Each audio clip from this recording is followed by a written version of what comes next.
Well, good morning, folks. Thank you, Rick. And I have to say, I feel rather daunted coming up on stage after a rock band and an incredibly talented poet, because yes, I can't put words together in quite that way. But just to set your minds at rest, I don't propose rapping my way or singing my way or trying to get through the life of Newton and Wilberforce in rhyming couplets. But it is a privilege to be with you this morning, and a privilege to talk about two people whose lives not just merely changed our world, but I think are an incredible inspiration and offers a lot of models for things we can think about as Christians as we think about human rights and justice and all the things that we've been talking about this week.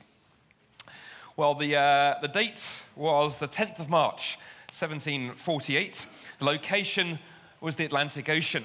And the winds that had been building for days had finally exploded with violent ferocity. And in the midst of a crashing gale with waves as tall as buildings, a wooden merchant ship called the Greyhound was struggling to stay afloat.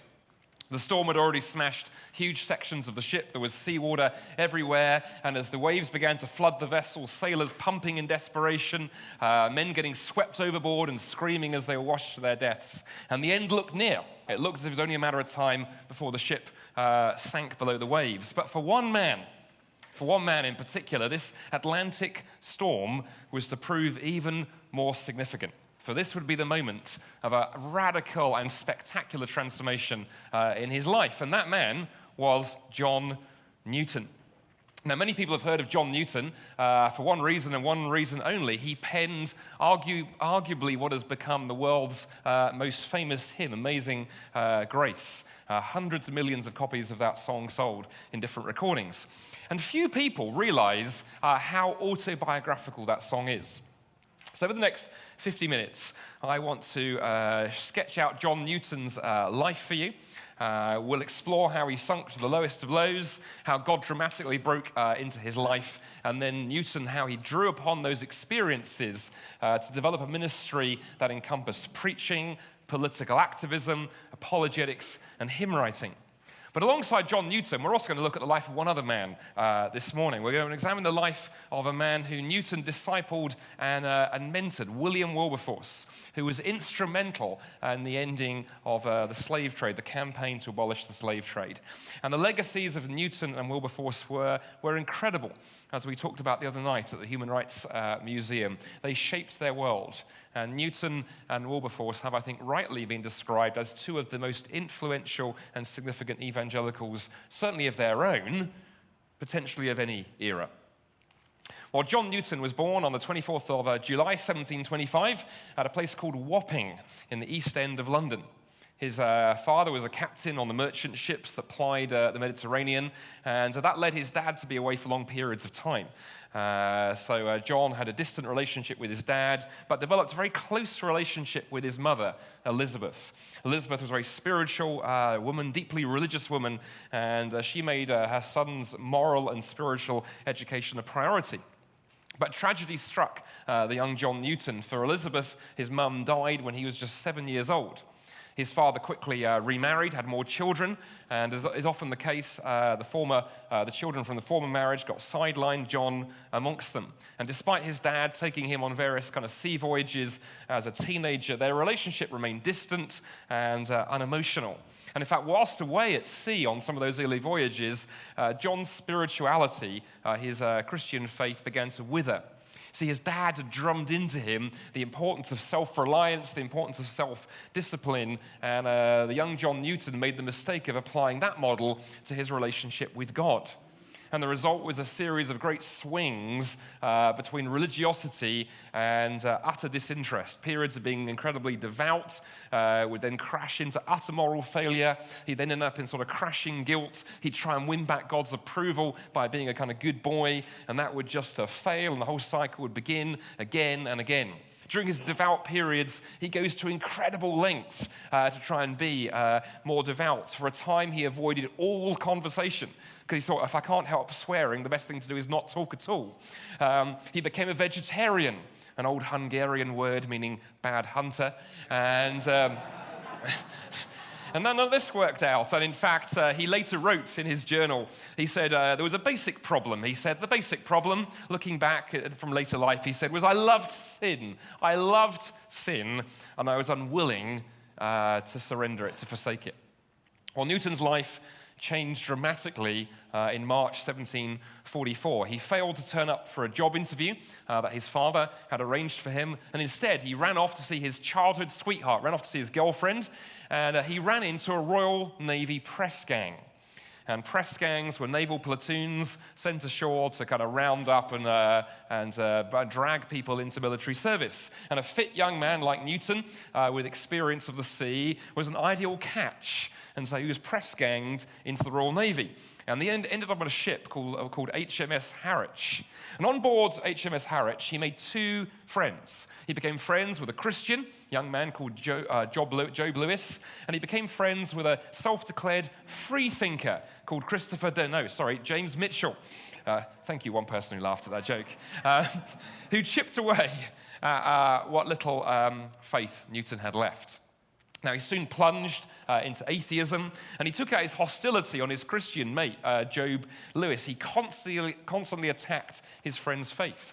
His character deteriorated, and he became increasingly rebellious. In fact, he ended up deserting his ship. But they tracked him down, he was arrested, publicly flogged and demoted, and he blamed everybody else for his fall. It was everybody else's fault. He regularly contemplated murdering his captain, because he figured out that his atheism meant that, well, if he was then hanged for that offense, well, all that would happen is death and extinction. Looking back on this time later in his diary, he wrote these words. He said, I was as miserable on all hands as could be well imagined. My breast was filled with the most excruciating passions, eager desire, bitter rage, and black despair. Well, finally, Newton's luck seemed to be on the turn. On the 9th of May, 1745, he was sleeping late in his hammock. He was having a lie-in. He ignored the wake-up whistle of the ship's boatswain, and a passing midshipman decided to deal with this insubordinate young sailor by cutting the ropes of his hammock, causing him to kind of crash to the ground and wake up. When arriving kind of sort of sleepy-eyed on deck, Newton saw some fellow sailors being loaded into a rowing boat. And he inquired what was going on, and it turned out they were being exchanged with some sailors from a civilian trading ship. Desperate to escape the Navy, Newton pleaded with the captain to release him, and possibly more through the chance to get rid of a rather difficult crew member than through compassion. The captain agreed, and Newton was exchanged. And he was now a member of a ship called the Pegasus. And the Pegasus was a slave ship. It was plying the waters between Britain and Sierra Leone. And with that decision, Newton enters the slave trade. Now, despite this good fortune, despite his new captain treating him well, Newton continued to be as utterly rebellious as ever. He refused authority, he refused duties, he composed rude songs about the captain, he blasphemed horribly, he mocked any Christians he could find. He may even have abused female slaves sexually. He wrote in his journal that he was slave to every customary vice. But then ill fortune strikes Newton again. His captain died and was replaced by the first mate, who utterly hated John Newton. So Newton took the first opportunity he could to leave the Pegasus. He remained in Africa to work for an English slaver on Plantain Island, just off the coast of Sierra Leone.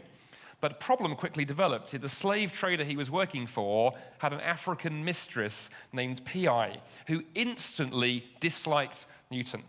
And while the slave trader was away inland on a trip, Newton fell ill, and Pi abused him horribly. She encouraged the other slaves to pelt him with fruit. She denied him food, all kinds of things. When his master returned, Newton's condition briefly improved until another slave trader lied about Newton, which resulted in his master chaining him to a boat deck, leaving him with just a bowl of rice for days on end. And exposed to blistering heat by day and storms at night, Newton's health collapsed. And as he later wrote, "My pride was also humbled." The worst moment of his life, he was lower even than the slaves. A wretch, perhaps, who, like the prodigal son in the story, had been brought low by his own stupid choices. Well, during his months in Africa, John Newton had taken the opportunity to write letters back home, imploring his father to come and rescue him. Finally, a letter made it through. And his dad contacted an old family friend, Joseph Manistee, who alerted his African-bound slave ships to look out for John Newton. And in February 1747, he was picked up and rescued by a ship called the Greyhound. And despite all of his talk of those African experiences having humbled him, Newton shows very little gratitude, in fact, at his rescue. Soon he was cursing, blaspheming, drinking heavily. In fact, he held drinking contests, the winner being the last man standing. And Providence, though, continued to sort of show its hand, because on one occasion, utterly drunk, Newton almost fell overboard into the Atlantic Ocean and was rescued only by a quick-witted crew member who kind of grabbed him by the collar of his shirt at the last moment and saved him from a watery death. Well, in March 1748, John Newton stumbled across a copy of the classic devotional work, The Imitation of Christ. And despite his hatred of religion, something intrigued him, and he began to read. And as he began to read this classic Christian work of literature, he began to be increasingly disturbed. And this was the question that began to niggle him. What if these things are true? See, it worried him profoundly. If the things he was reading was true, he was doomed, because he was a pretty miserable sinner. And so he did what any kind of skeptic would do in that situation. He pressed the question aside. He tried to distract himself, tried not to think about it, but the question kept nagging. And then one night, the Greyhound was hit by the storm to end all storms. And in the midst of that storm, where we began in the Atlantic Ocean, Newton caught himself saying to the captain, after they plugged yet another hole in the leaking planks of the ship, Newton found himself saying, almost without thinking about it, "If this will not do, the Lord have mercy on us." And his flippant words kind of struck him. He thought to himself, well, what mercy could a sinner like himself possibly expect? And so the next day, as the storm continued, Newton took the helm for 11 hours. And during those 11 hours manning the ship's wheel, he had the opportunity to do some reflecting on his life. He thought about his immorality. He thought about his blasphemy. He thought about his rebellion. And he wrote, I thought there was never such a sinner as myself. I concluded at first that my sins were too great to be forgiven. Finally, the storm subsided. The battle to save the Greyhound was won. And exhausted and relieved, Newton prayed for the first time in, maybe 20 years. Not a prayer of repentance by any means, but it was a start. One of the things that concerned him, though, as he began this sort of exploration through the Christian faith, he was concerned with authenticity. He was deeply concerned to know whether Christianity was true. He didn't want to turn to it just because he hoped it was true. He wanted to believe in it if it really was. And what he concludes eventually is he decided he would put Christianity to the test. He said the test would be in the living. He would try and live as a Christian. He would ask God's Spirit to fill him. He would act as if it were true, and then he would see what would happen. Well, back in England, changes to his character began to come in answer to his prayers, but they came slowly at first. Old habits died hard. Interestingly, he didn't actually grasp the social implications of his new faith. In fact, he carried on slave trading for 10 years after his Christian conversion before he finally worked out there was a problem. Not least, of course, slavery was a lucrative career. So he returned to the seas, he returned to slave trading in Africa, but with no Christian friends around him, he suffered what he called a reign of temptations. But unlike in his youth, he had learnt a lesson. He'd learnt that what he needed was not just renewed intentions, he needed divine grace.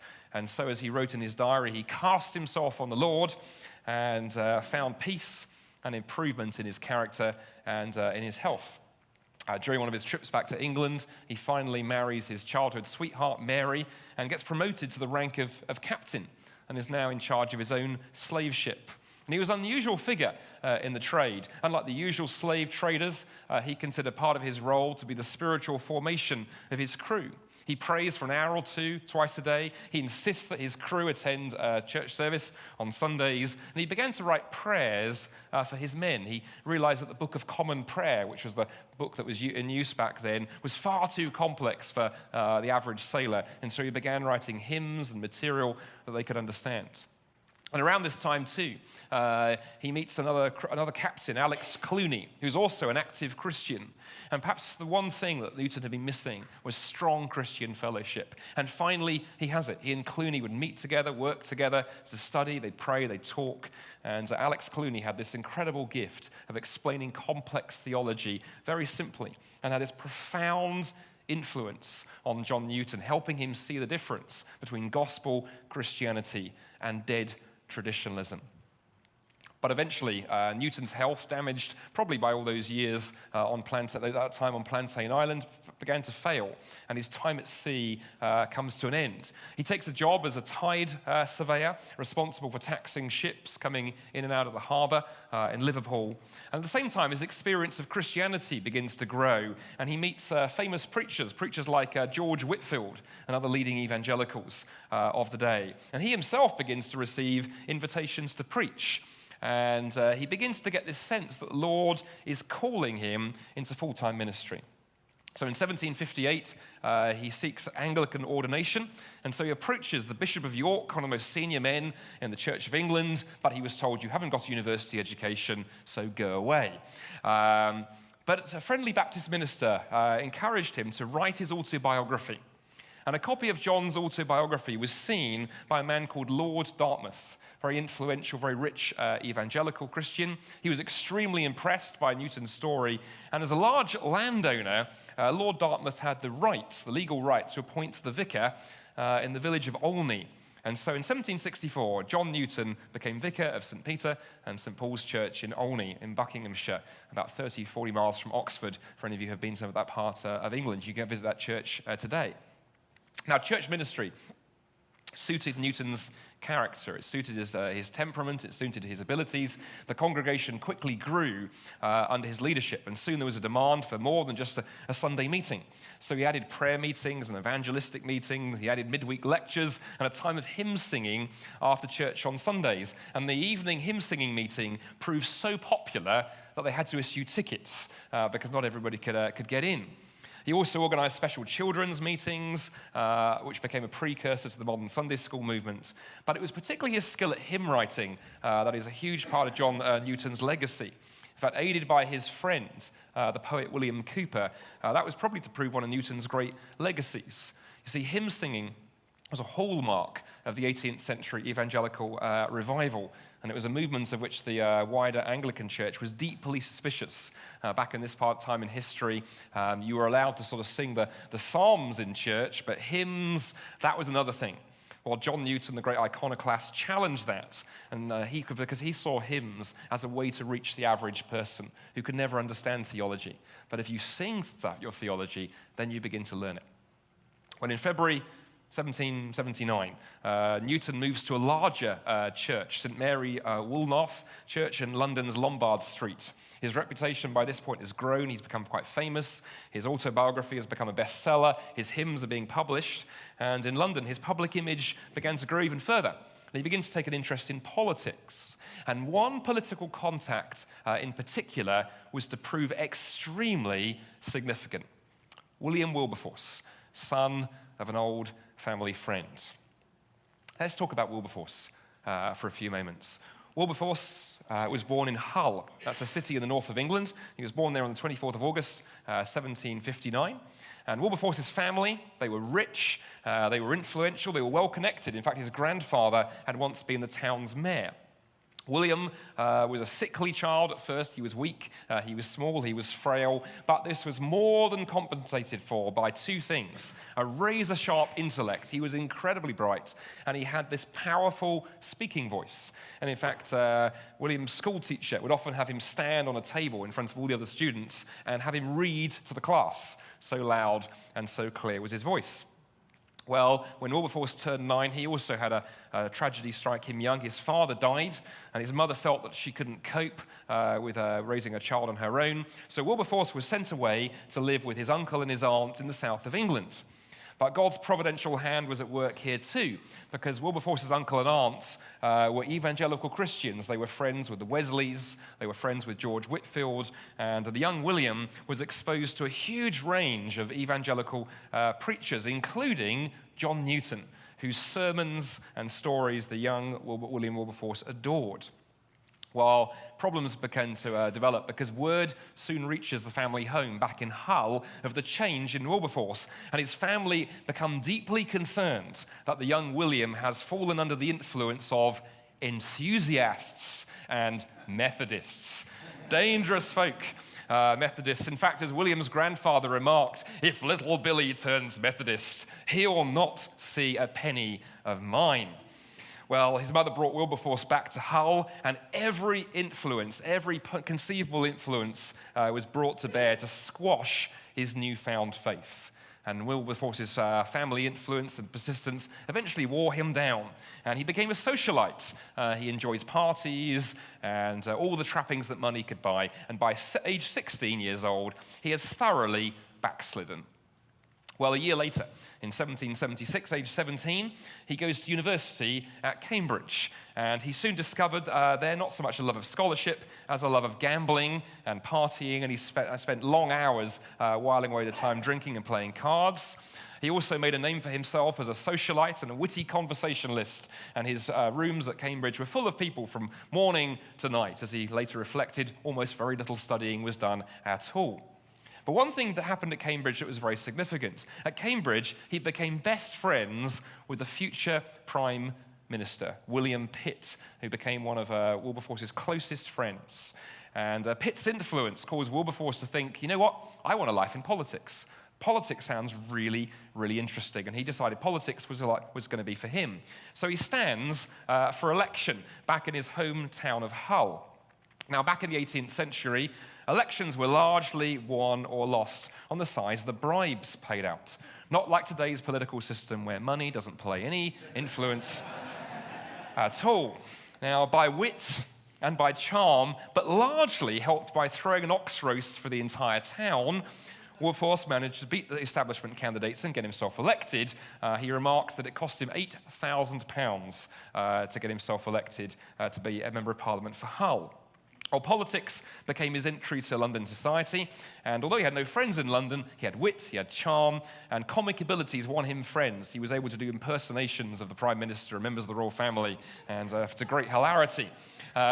Meanwhile, his friend Pitt was also having a rise to power. He was making meteoric gains, and in December 1783, when the then British government collapsed, William Pitt found himself thrust into the driving seat, and Pitt becomes the youngest Prime Minister in British history, aged just 24.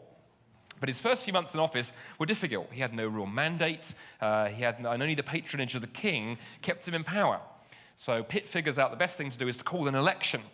And Wilberforce saw this as a wonderful opportunity to pursue his next political goal, which was to become Member of Parliament for Yorkshire, one of the largest and most important country seats in England.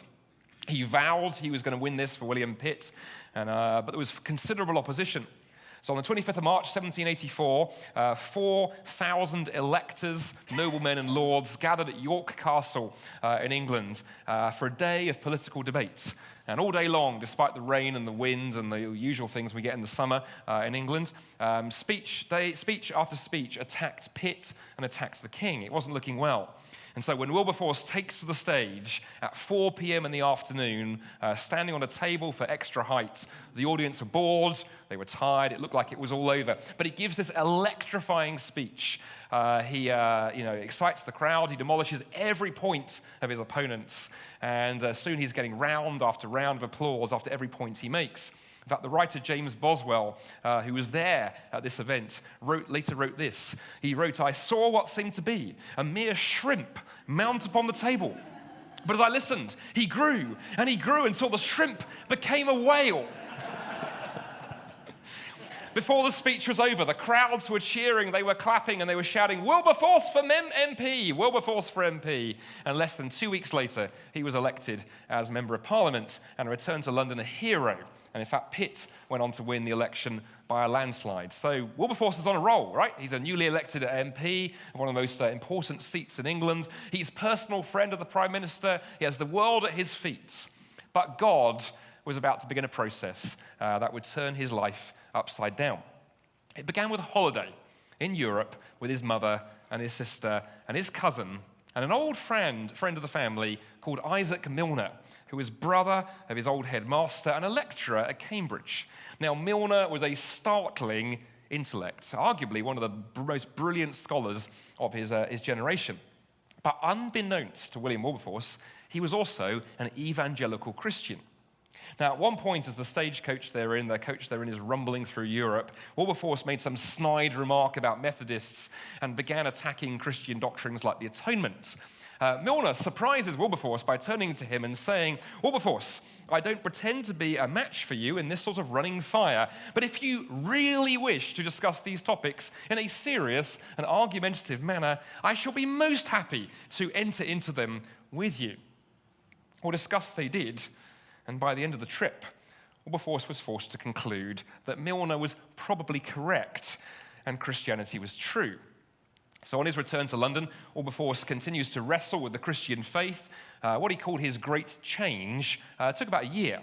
But by 1785, he had become a Christian, writing in his diary of the realization that he was lost and his grasp of the, quote, infinite love that Christ should die to save a sinner. Well, Wilberforce's newfound faith begins to affect him. Whilst he was still partying and drinking and doing impersonations as before, if you read his diaries from this period, he begins a lot more soul-searching and begins questioning his behavior. And the soul-searching grows more and more intense. There's an inner battle raging. And then finally, Wilberforce comes to a conclusion. He decides he will go and converse with John Newton, this man that he remembered from his youth so fondly. Now, that's a fine idea in theory, but there was a problem in practice, and Wilberforce quickly got cold feet. Here was the problem. He's a successful MP, popular MP. He has a public image to think of. Being associated with evangelicals and Methodists and enthusiasts like John Newton could be rather damaging. So for several days, Wilberforce is torn between his desire to go and talk to Newton and his public image. And so on the evening, finally, of the 7th of December, 1785, he quite literally walks around the London Square outside Newton's house about 6 times, thinking, shall I know, shall I know, shall I know? Finally plucks up the courage to go and knock at the door. And his mind, as they went into their conversation, there was awash with questions. He asked Newton questions like, should I abandon my society friends? Should I give all my money away? Should I abandon politics and enter the church? And he was shocked by Newton's answer. Rather than leave politics, Newton's opinion was that Wilberforce could be far more effective for God by remaining in politics and using his influence and his contacts that he had. So over the next year or so, with Newton's help, Wilberforce works on integrating his faith and his politics, and he begins with a campaign to improve the moral decay that he sees all around him in society. He's very quickly contacted by the anti-slavery movement, which was struggling to find access to those in power. There were abolitionists around, but they had no political influence. And they needed a high-profile MP who could represent them, and Wilberforce was an obvious choice. Well, eventually he was persuaded, and on the 28th of October, 1787, he writes these very famous words in his diary. Wilberforce writes, "God Almighty has set before me 2 great objects: the suppression of the slave trade and the reformation of manners." Now, Wilberforce's excitement drew Newton actually into this great campaign. Newton publishes an essay, Thoughts Upon the African Slave Trade, which was utterly condemnatory. It argued that the slave trade brutalized and dehumanized all involved, not just slaves, but also the slave owners. And Newton shares very honestly from his own career and talks of his the rape and torture and brutality inflicted on slaves, telling us just one horrific example among many of an encounter, a story he'd seen as a slave trader of a baby who was crying, and so one of the sailors takes this baby and just throws it over the side of the ship. Well, while that's all going on, Wilberforce and his colleagues are working inside Parliament. And in 1788, the Trade Committee of the Privy Council, I'll tell you, in British politics, we know how to name government committees, convened and interviewed those with first-hand experience of the slave trade. And John Newton's testimony at that tribunal, that council, made a huge impression. Yet at the same time, powerful voices continued to lobby against and argue against abolition. People claimed it would ruin the British economy. It would destroy cities like Bristol and Liverpool. And on one occasion, somebody argued that the African slaves, they were happier than if they'd remained in Africa. And Wilberforce wittily retorted, perhaps, but we have no right to make people happy against their will. Finally, in 1789, the Privy Council published its report, and Wilberforce put forward his first motion, his first bill for the abolition of the slave trade, and it was defeated. And in fact, the anti-slavery campaign faced defeat after defeat after defeat. For the next 15 years, this would go on. But it was his constant prayer, Newton's constant prayer, that he would live to see it pass. And God was very gracious once again, because in May 1804, after 15 years of effort there in Parliament, Wilberforce finally got his bill passed, and it became law on the 25th of March, 1807. Newton's prayer had been answered, his life's work complete, and a few months later, Newton passes away. In fact, to one of his final visitors, John Newton said these now famous words. He said, "My memory is nearly gone, but I remember two things, that I'm a great sinner and that Christ is a great Savior." Wilberforce, on the other hand, would live on to 1833, just long enough to see not merely the British slave trade ended, but also slavery abolished throughout the British Empire, throughout the European powers, and most significantly of all, complete emancipation for all slaves throughout the British Empire. A political decision that cost the United Kingdom £20 billion in today's money. But Wilberforce was able to get that bill through. In all, it had been a 45-year battle. And God's final gift to Wilberforce was allowing him to live just long enough to see final victory. Well, these interweaving stories that I've told you over the last half an hour or so of Newton and Wilberforce, they're inspiring biographies. These are two of my great heroes. But they're also more than just inspiring biographies, because I think Newton's faith and life and Wilberforce's faith and life, they were marked by a number of emphases that I think are hugely important for us as Christians today. In fact, as vital for us as Christians today as they were for Wilberforce and for Newton back then.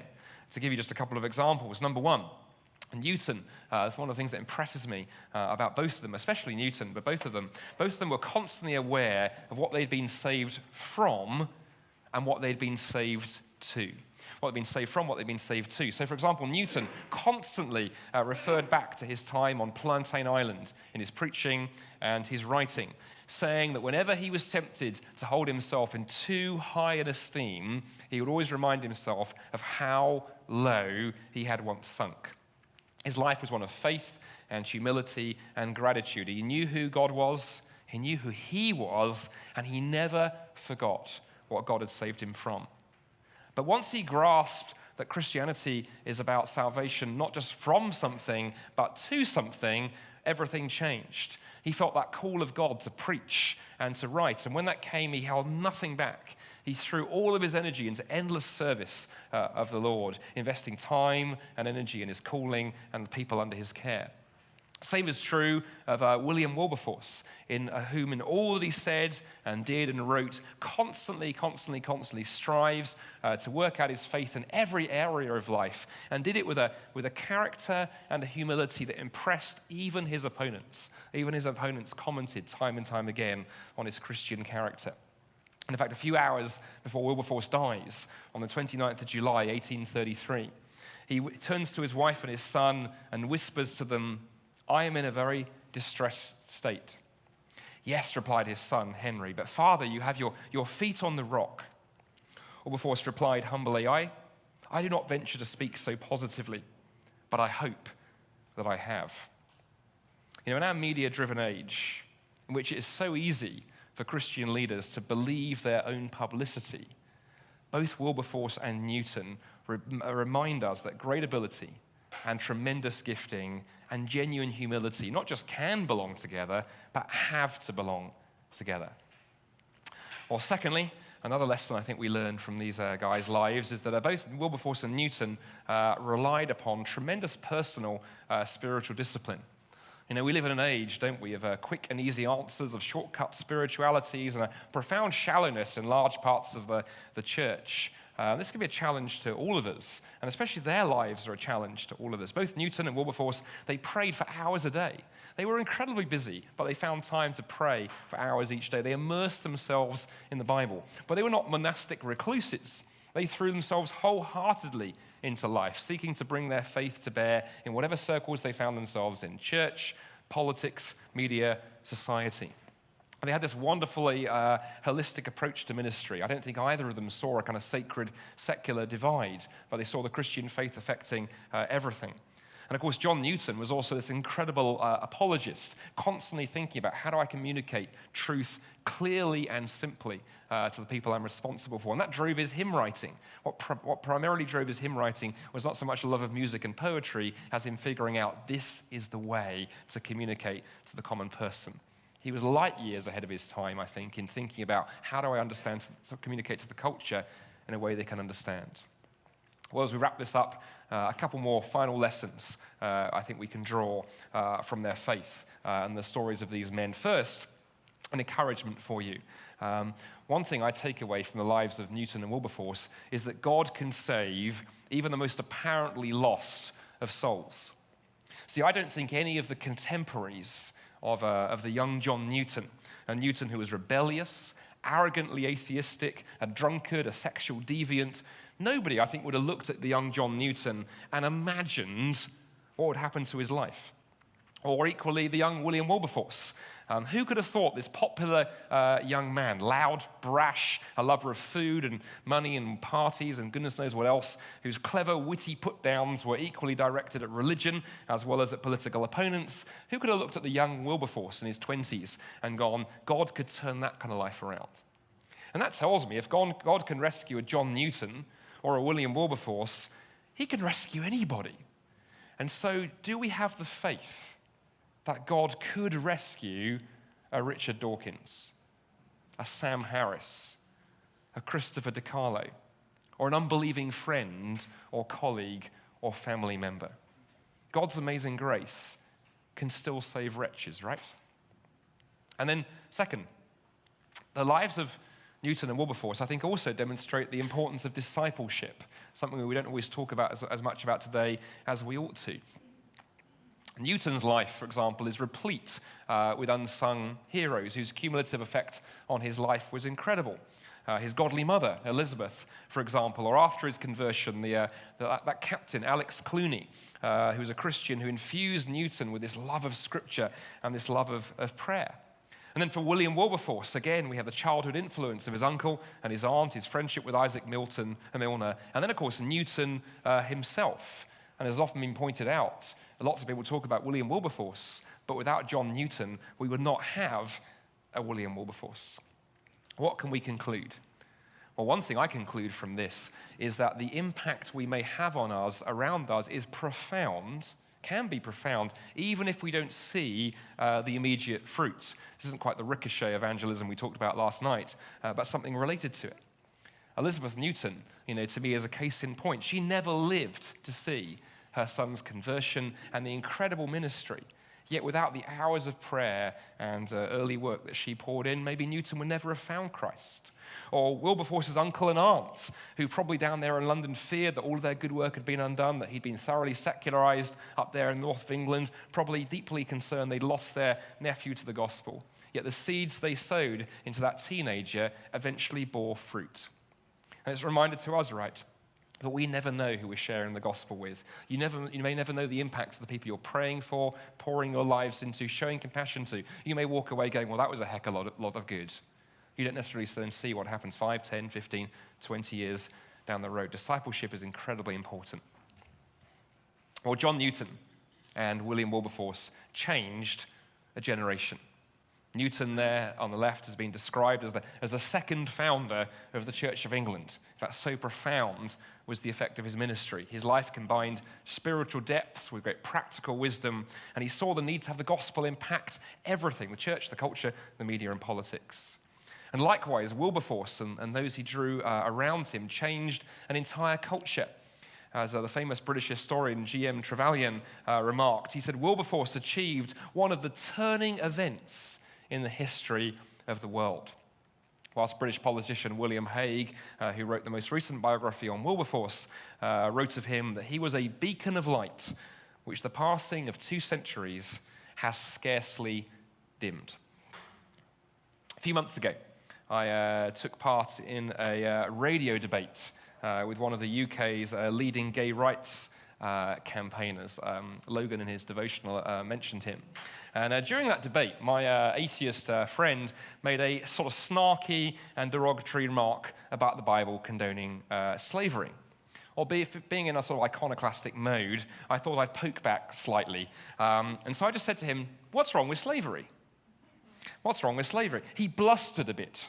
That's a kind of understatement. It was more like, what? I said, what's wrong with slavery? You think there's something wrong with it? Why is it wrong? And he couldn't actually give me a reason. We kind of went in circles for a while. And I said at that point of the discussion, I said, isn't it interesting? Isn't it interesting, I said, that you take it for granted that slavery is wrong, that all human beings have rights and dignity, that human rights matter. I said, but with the very greatest respect, you forget where that idea comes from. It comes from the Christian worldview, which gives the only grounding for freedom and dignity that I know. And in fact, Hague, in his biography of Wilberforce, says Wilberforce and the other abolitionists almost did their job too well, because we just take it as a given that what they argued for was right. We forget it took a heck of a lot of work for them to change a culture, that it wasn't taken for granted. It was their Christian faith that drove them and animated. Wilberforce and Newton did their work so well that many people take freedom for granted. But freedom, I think, hard won, is all too easily taken for granted, whether it's freedom from slavery or the freedom that Christ has won. So I say, let us give thanks for William Wilberforce and John Newton, and pray that just as God used them, God may use some of us here today to change our world for his glory. Thanks for listening.